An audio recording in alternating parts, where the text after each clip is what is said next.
Well, hello everyone. We are here in Berea where the Browns are preparing to face the Ravens on Monday Night Football. And boy, what a week it has been. It started with obviously the video surfacing on Monday of Johnny partying. Then it moved into Coach Mike Pettin demoting him to the third string quarterback. Then as the week went along, I was actually told on Wednesday that he was dishonest with the coaching staff about the video, about the partying and all those kinds of things.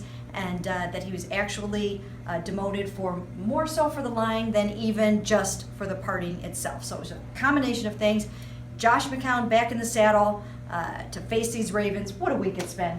Yeah, unbelievable. Bye weeks are supposed to be quiet.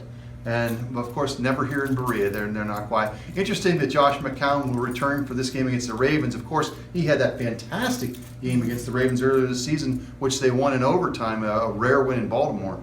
Yeah, he threw for a franchise record 457 yards, and boy, back then, he was humming along, and it just seemed like everything was going to be fine. And then, as you go through the season, Johnny's named the starter. Now he's third string. Austin Davis actually will be the backup for this game. But when you look at the Ravens, boy, they are a shadow of their former selves, aren't they, Tom?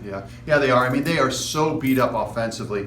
Obviously, it started on the defensive side of the ball early in the year with Terrell Suggs, but really their main problems with injuries have been on the offensive side. No Joe Flacco, no Justin Forsett, no Steve Smith. I mean, those are their three biggest offensive weapons will not be in this game. Mary Kay, the Browns are going to be favored, and there's going to be pressure for them to snap that 5-game winning streak because you don't know how many quote-unquote winnable games are left down the line. Well, it's actually a losing streak, but that too.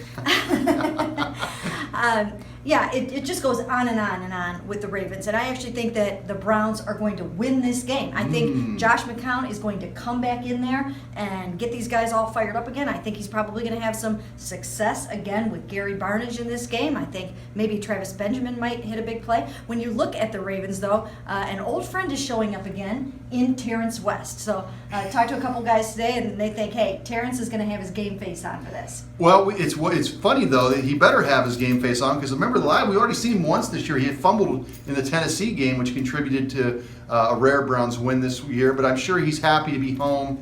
A Towson kid from Baltimore, and I'm sure he would love nothing more than to stick it to his old team. Yeah, and after he fumbled the ball away on his first carry against the Browns in that game, he never played another game again for the Titans, and then he was ultimately released.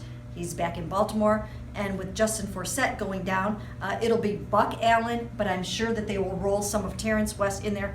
And we asked John Harbaugh about that this week, and he said he'll have some kind of a role, but I'm not sure exactly what the role is. On both sides of the ball for the Browns, they're going to try to run the ball and stop the run. Yeah, absolutely. And they haven't had a lot of success against the Ravens in the last couple of years stopping the run. Of course, we've seen that with every team, but you remember back to the 33-30 victory, one of the keys to that game, late in the game, was Justin Forsett went out in that game too, where the Ravens may have won that game. So yeah, they've got to stop that.